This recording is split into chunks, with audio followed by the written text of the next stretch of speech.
Lo dijo él. A primera hora. Muy bien, 7 de la mañana con 16 minutos. Vamos a comenzar con la ronda de entrevistas correspondiente a la jornada del día de hoy.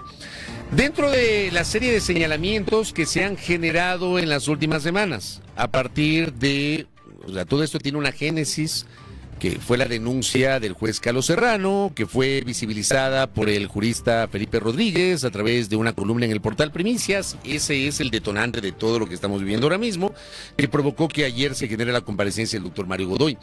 Pero además de todo esto, se han generado cuestionamientos haciendo una mirada retrospectiva a la forma como fue designado el doctor Godoy como el representante de la Corte Nacional de Justicia al Consejo de la Judicatura, y automáticamente se convierte en presidente porque eso dice la Constitución. Y obviamente aquí hay una responsabilidad en ese proceso de designación de la Corte Nacional de Justicia y de su presidente, que es quien envía la terna. Y me refiero al doctor José Swing, que está con nosotros. Él es el presidente de la Corte Nacional de Justicia, que también ha sido de alguna manera señalado en las últimas semanas, y por eso valoro mucho la gentileza del doctor Swing de aceptar esta invitación. Presidente, ¿cómo le va? Bienvenido. Qué gusto. Buenos días. Buenos días, muchas gracias por la invitación. Gracias a usted. A ver, hagamos una mirada retrospectiva porque me parece interesante que usted le explique al país cuáles fueron las consideraciones a través de las cuales se arma la primera terna, en donde no fue incluido el doctor Godoy. Luego pasa este episodio a través del cual se descalifica, me parece, a uno de los integrantes de la terna, y usted completa la terna incluyendo al doctor Godoy. ¿Qué fue lo que pasó? Yo creo que sería interesante conocer un poquito su explicación, doctor. ¿Cómo no? Muchas gracias nuevamente por la oportunidad. Estamos precisamente para dar la cara respecto de los últimos acontecimientos que han devenido en lo que se denomina un problema profundo en la función judicial, que no necesariamente tiene como exclusivo detonante los acontecimientos que han sido relatados por usted. Respecto a su pregunta sobre la designación de la terna, partiendo del reconocimiento expreso que tanto la Constitución como la ley otorgan al presidente de la Corte para presentar la terna, yo procedí a seleccionar tres candidatos, tres profesionales en una primera oportunidad, y lo puse a consideración del Consejo de Participación Social, Participación Ciudadana y Control Social, porque recordemos, al Consejo de Participación le corresponde la designación. Al presidente de la Corte le corresponde enviar la terna, claro, en base a la cual el Consejo de Participación, observando el procedimiento aplicable para el proceso, es encargado precisamente de la designación. ¿Por qué elegí tres candidatos que estimo reúnen las condiciones y los requisitos para dirigir el órgano administrativo de la función judicial, como es el Consejo de la Judicatura? Probidad, profesionalismo, vinculación con la cátedra, con el ejercicio profesional o con la función judicial. Los tres candidatos tenían cada uno con sus particularidades esas condiciones. Usted está hablando ahí, perdón, doctor, de Telmo Molina, Dina Martínez y también Fabricio Landívar, que esa fue la primera terna. Esa es la primera terna en el momento en el que el Consejo de Participación solicitó el envío de esta terna para designar al titular para concluir el periodo que ya ha concluido para esta fecha, ¿no? Es en una primera ocasión. Cuando se objetó, yo no conocía de las particularidades o el antecedente político del doctor Landívar, me correspondió enviar un sustituto de ese candidato. Y fue cuando identifiqué al doctor Godoy. Es profesional, es docente universitario y había sido conocido por mí cuando cursó una maestría. Pero usted, ¿por qué en la Universidad Andina? Pero ¿por qué en la primera terna usted, en esta primera terna, no le incluyó al doctor Godoy y decide incluir en la segunda cuando se detecta esta inhabilidad que usted señala de... Perdóneme, estábamos hablando, sí, a la pregunta que formuló usted en la primera ocasión. ¿Cómo es decir, cuando fue para completar el periodo. Correcto. Termina este periodo, viene la designación de la terna para integrar el Consejo de la Judicatura de forma definitiva por periodo de 6 años, que es el que correspondió en el 2025. Ahí yo seleccioné igual 3 personas para integrar la terna: el doctor Marco Rodríguez, la doctora Villarreal y el doctor Toro, el doctor Edison Toro, con las mismas características que tenía. Efectivamente, yo consideré que era pertinente identificar personas distintas a las que ya estaban en funciones para que forme parte del Consejo de la Judicatura. ¿Qué ocurre? El Consejo de Participación, antes de que se inicie la evaluación de las candidaturas de las hojas de vida, encuentra una inhabilidad en el doctor Edison Toro. Frente a esa posibilidad y ante la coyuntura de las circunstancias muy particulares de los tiempos que se otorgan para completar la terna, me vi en la necesidad de... Ya estaba en funciones el doctor Godoy, ya había conocido sus ejecutorias, no tenía cuestionamientos yo que hacer a ese desempeño, a esa relación, porque había sido una relación fluida, la hemos mantenido antes en ejercicio de sus funciones, ahora después de haber sido designado, y lo incorporó en la terna al doctor Godoy. Recordemos que además el doctor Godoy, tanto en la primera terna, que fue completada conforme les digo, ocupaba el 3er lugar, en esta segunda ocasión también ocupaba el 3er lugar. Yo vuelvo a insistir en que al presidente de la Corte, que yo estoy asumiendo la responsabilidad de haber enviado las ternas como relato, le corresponde enviar esa terna, pero es al Consejo de Participación el que tiene que hacer el análisis respectivo respecto del cumplimiento de los requisitos de forma y de fondo para la designación correspondiente. Doctor, y qué bueno que haya señalado todos estos antecedentes. Cuando inicia en mayo del 2024, se interponen 2 impugnaciones para la designación de Godoy ya en mayo del 2024. Es decir, la primera vez que se propone a Mario Godoy hubo cuestionamientos sobre probidad notoria, es decir, que digamos que podría demostrar que es una persona honesta. Eso fue lo que se dijo en una primera impugnación, es decir, la primera vez que se envía la terna. Y también se cuestionaba que él había tenido ya cargos en la función judicial. ¿No le llamaron la atención a usted estos primeros cuestionamientos que se realizaron? Incluso se realizó muchos cuestionamientos también porque el doctor Mario Godoy había también estado dentro de la defensa de los hermanos Larrea en 2014, que fue también muy cuestionada. Sobre todo eso, tal vez a usted no le llamó la atención, no hubo preocupación tal vez para pensar ponerlo también en la segunda terna que se envió definitiva. Yo había realizado un perfilamiento de los potenciales candidatos para integrar la terna. De ese perfilamiento no salió ninguna advertencia en ese sentido. No salió, por ejemplo, el tema de los hermanos Larrea. En absolutamente nada. No se conocía. Y lo que el doctor Godoy supo manifestar, y eso lo ha dicho públicamente, que su participación en el caso de los hermanos Larrea es en un tema administrativo y no es en el proceso penal. Yo no soy nadie para juzgar las actuaciones profesionales de las personas que han integrado la terna. No llego a ese nivel de detalle y particularismos. No conozco a quienes pudo haber defendido ni el doctor Godoy o el doctor o cualquiera de los integrantes. Pero ahí, por ejemplo, evidentemente, a ver, usted es hoy el presidente de la Corte Nacional de Justicia, usted es un jurista con una dilatada trayectoria. Usted lidera el más alto Tribunal de Justicia Ordinaria de este país. Yo le pregunto a usted si en derecho, no solamente ser, sino parecer, este tipo de actividades o defensas profesionales que han sido cuestionadas pueden ser un limitante para garantizar la probidad de un abogado que quiera dirigir el máximo organismo de gobierno administrativo y financiero de la función judicial, que es el Consejo de la Judicatura. Recordemos, Fabricio, que en la primera ocasión ya pasó por el proceso de selección del Consejo de Participación. Precisamente las referencias a que tuvo impugnación, esas impugnaciones fueron ventiladas en el Consejo de Participación. Es decir, se desbarató aquellos argumentos que eran los cuestionamientos que se habían generado en inicio respecto de la participación del doctor Godoy. Habiendo sido designado, pasó los filtros de selección, por eso creo yo que, y ya estando en funciones, podía cumplir idóneamente el papel. Y para usted, digamos, luego de esta primera designación, evidentemente para completar ese periodo, ¿a usted le satisfizo el desempeño del doctor Godoy como presidente del Consejo de la Judicatura? 100% no, sin embargo tengo que rescatar que hubo un diálogo siempre abierto para tratar los temas. Teníamos reuniones regulares con el presidente Godoy. Había una relación fluida profesionalmente. Cosa que no se había generado en anteriores gestiones con los presidentes del Consejo de la Judicatura. Recuerde que se necesita mantener una relación armónica con el órgano administrativo,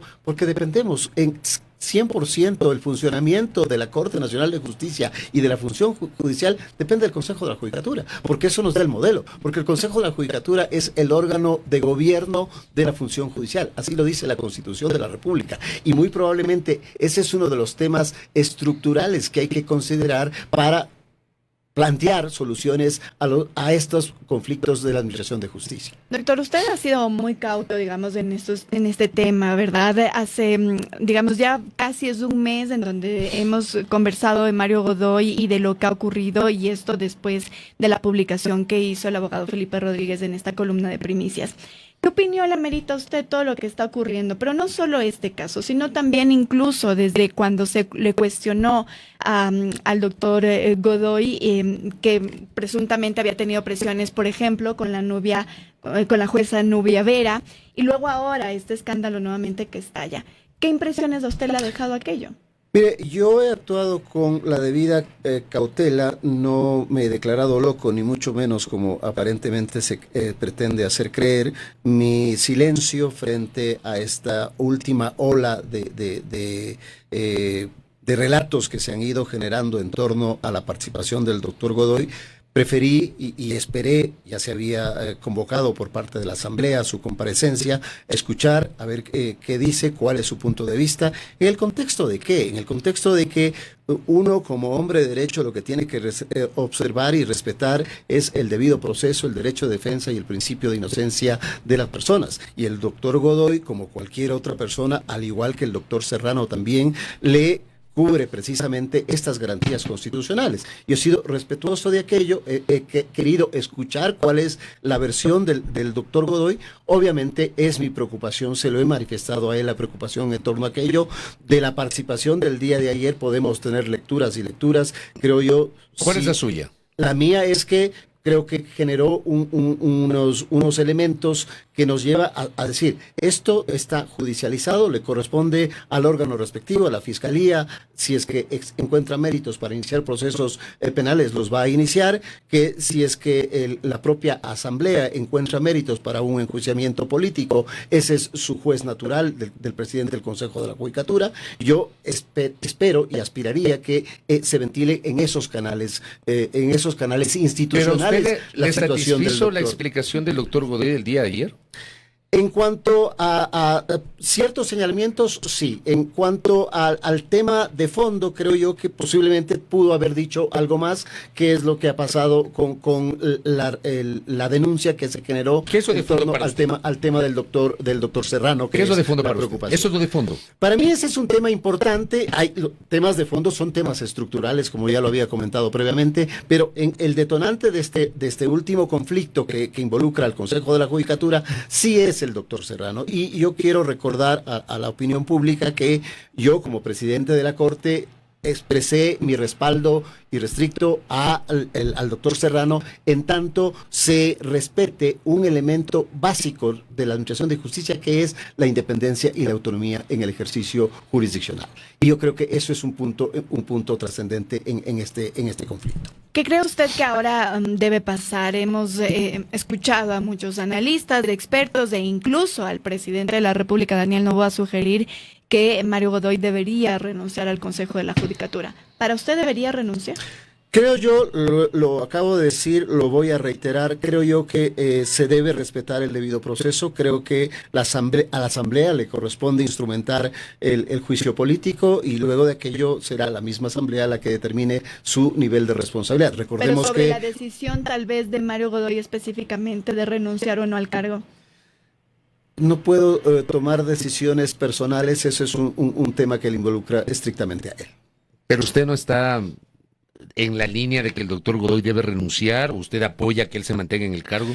Yo me mantengo porque se respete el debido proceso, porque se le dé la oportunidad de defenderse. Entonces que no renuncie. Que se active el mecanismo que está en ciernes, que es el de fiscalización. Que es el juicio político a través de la Asamblea Nacional. Ok, y en esto, ¿qué responsabilidad cree o qué responsabilidad cree usted que tiene Mario Godoy con respecto a Henry Gaibor, que ayer no se lo mencionó? Y esto le pregunto porque al final del día se le pidió una renuncia a Henry Gaibor, es decir que en cierto caso eso se miró como que estaban aceptando que Henry Gaibor tenía algo de culpabilidad en todas las presiones que denunció el juez Serrano.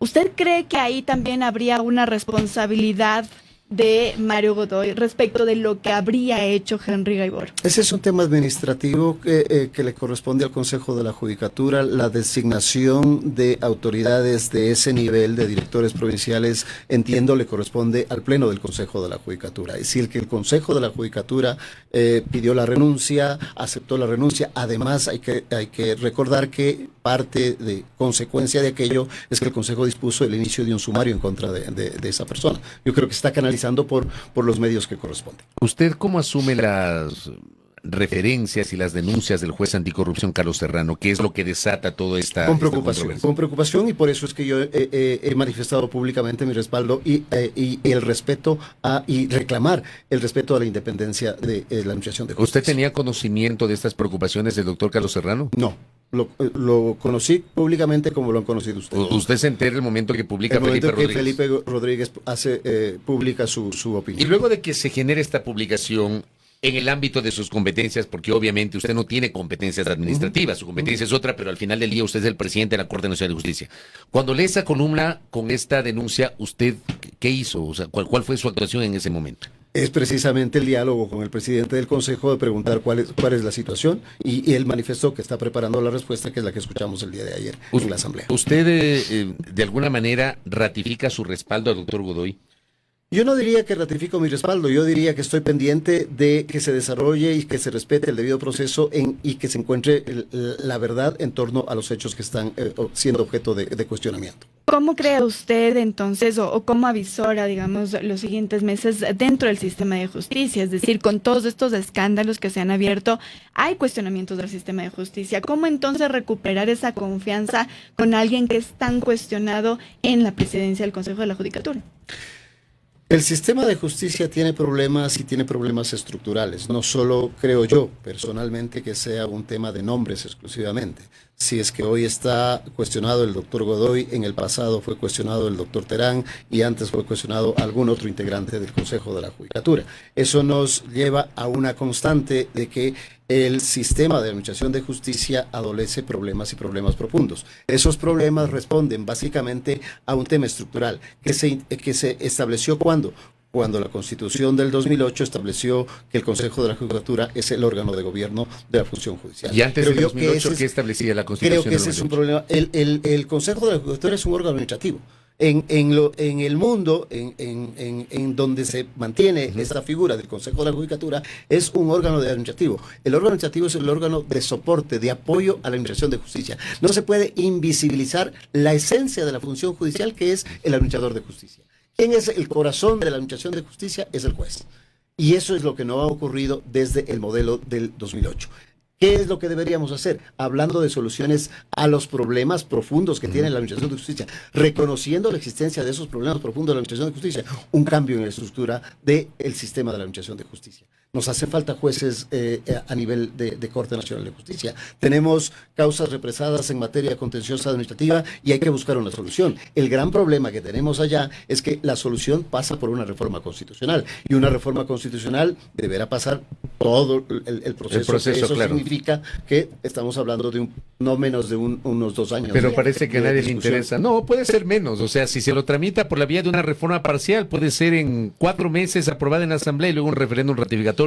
Si es evidentemente una enmienda, sería 1 año entre el primero y el segundo debate, que es un procedimiento un poco más largo. Al revés, enmienda es por 4 meses y la reforma parcial tendría que ser por unos 2 años. La reforma tiene que ser en el siguiente. Es que la reforma parcial implica, obviamente, el primer debate, luego 90 días el segundo debate y de ahí un referéndum ratificatorio. En cambio, en el caso de la enmienda no se necesita el referéndum ratificatorio y por eso el procedimiento tan largo. Pero, por ejemplo... Y ahí está el problema de fondo. ¿Por qué? Porque precisamente tendríamos que pasar el filtro de la aceptación de la Corte Constitucional Constitucional. reforma por la Corte Constitucional, ¿cuál es el camino? Pero si nadie presenta esa reforma. ¿Por qué no la o presenta reforma usted, por ejemplo, esa reforma ante la Corte Yo Constitucional? lo tengo diseñado, yo lo tengo elaborado, la propuesta, si es que... ¿Y por qué no la ha presentado? Si es que el Pleno de la Corte lo acepta, porque ese es un tema...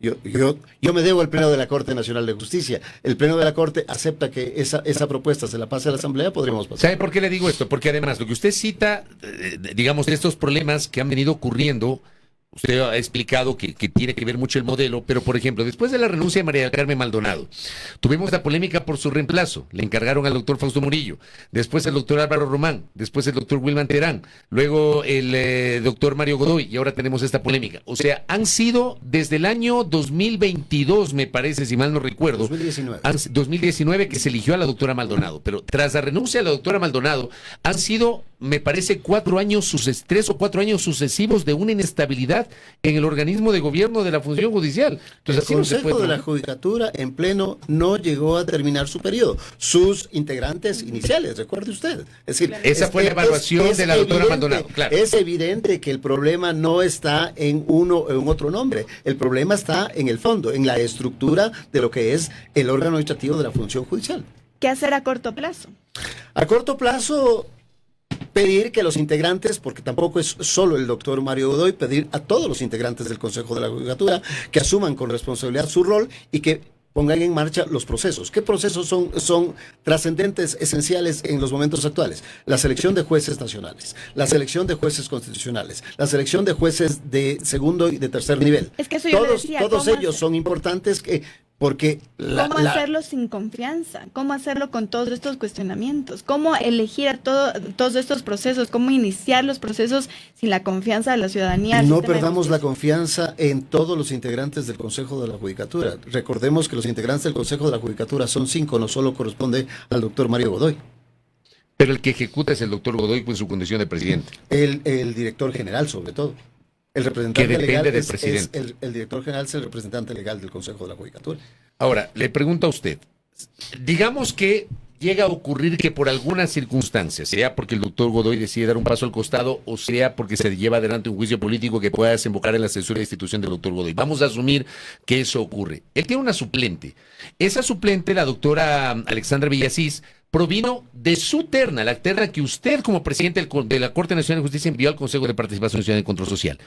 La doctora Villasís le corresponde principalizarse hasta completar el periodo de 6 años o como se está pretendiendo generar ahora una discusión o invocar un supuesto vacío que señala que a la doctora Villasís no le corresponde la principalización definitiva, sino que usted tendría que enviar una nueva terna. ¿Cuál es el procedimiento, doctor? En estricto derecho, el tema está de la siguiente manera. A ver. Cuando se remite la terna al Consejo de Participación, este designa un titular y un suplente. El titular asume la función y el suplente será en caso de ausencia temporal o definitiva del presidente titular. Si llegara a suceder, no ha ocurrido todavía, pero si llegara a suceder ese vacío, esa posibilidad, le corresponde asumir al suplente. No es el mismo caso del doctor Román, claro, porque aquí hay una confusión. Doctor Román no vino de la terna de la Corte. Exacto. El problema que se suscitó con la participación del doctor Román es porque fue designado por el Consejo Transitorio del doctor Trujillo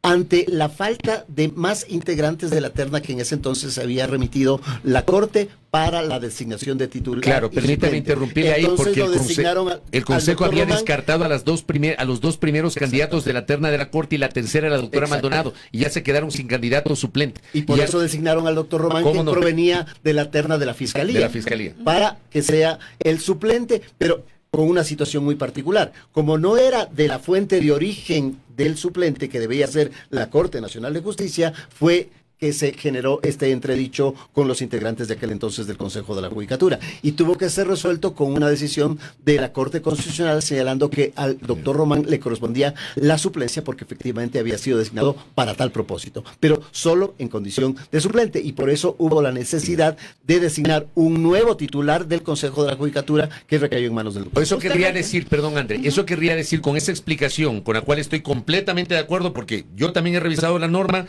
y hice un comentario en ese sentido la semana anterior.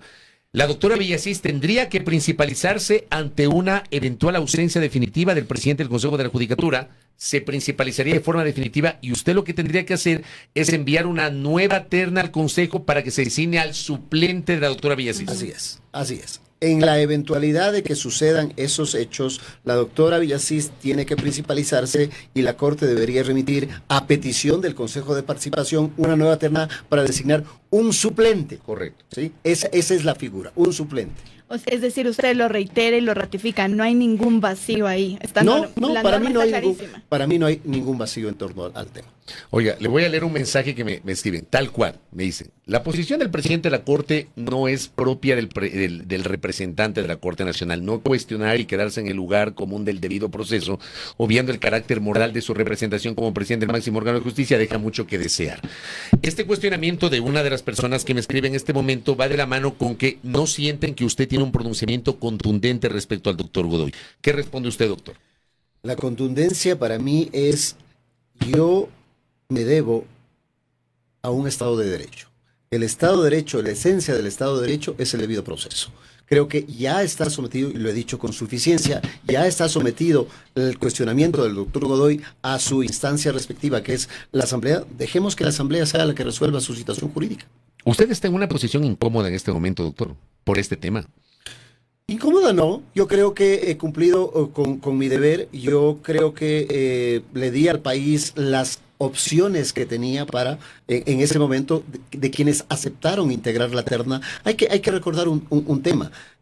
Uno cuando va a seleccionar la terna tiene posibilidades de revisar carpetas, de revisar personas que uno selecciona o que voluntariamente se ofrecen como candidatos para aquello.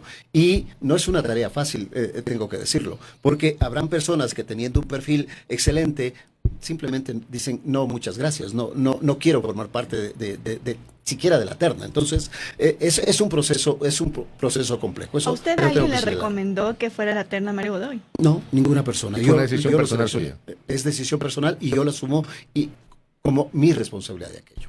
Es verdad, y con esto voy cerrando la entrevista tan interesante con el doctor José Swing, ¿es verdad que usted o ha pensado en renunciar a su condición de presidente encargado de la Corte? Usted es juez, pero está encargado como presidente de la Corte, no renunciar a la magistratura, pero sí a la presidencia de la Corte. ¿O tiene alguna presión en el Pleno de la Corte para dar un paso al costado? ¿Es cierto eso? ¿Qué ha trascendido en estas 2 últimas semanas, doctor? ¿Qué ha trascendido? A ver, vamos a poniendo las cosas en orden. Yo nunca me he sentido aferrado a la condición de presidente encargado de la Corte Nacional de Justicia.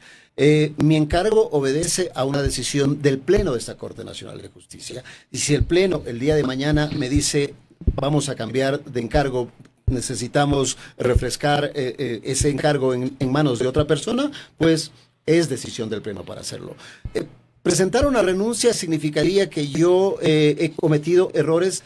Habré cometido errores y pido disculpas por aquello, pero no me siento responsable de las actuaciones de una tercera persona. Creo que esa es la perspectiva que pongo de por medio. Usted, porque ayer escuchaba a un jurista que decía, el presidente de la Corte nos tiene que pedir disculpas por haber mocionado a Mario Godoy. ¿Qué piensa sobre eso? Por mocionar a Mario Godoy en específico, como le digo, si es que lo encuentran responsable, probablemente sería el escenario. Mientras eso no suceda, está, creo yo, en el proceso de fiscalización la decisión final sobre esa persona. Y lo último, doctor, una referencia que hizo la asambleísta Viviana Veloz, que el país merece saber por qué su hijo fue designado cónsul en Madrid. ¿Eso es cierto, doctor?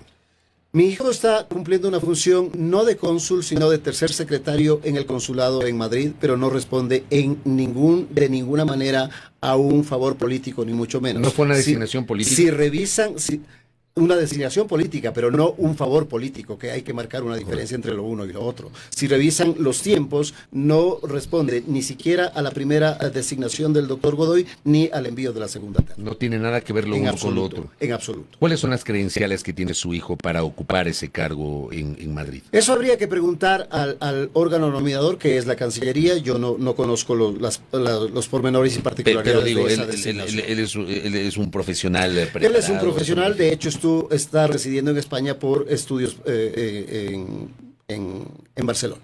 Correcto. Doctor, valoro nuevamente su gentileza de haber aceptado esta invitación. Con mucho gusto, le agradezco mucho. a usted. Gracias. Muy gentil. Doctor. El presidente de la Corte Nacional de Justicia, José Swing, presidente de la Corte Nacional de Justicia, José Swing, hablando sobre el caso del presidente del Consejo de la Judicatura, Mario Godoy, aquí en A Primera Hora, gracias a nuestro invitado. Primera plana. Todas las noticias, todas las voces.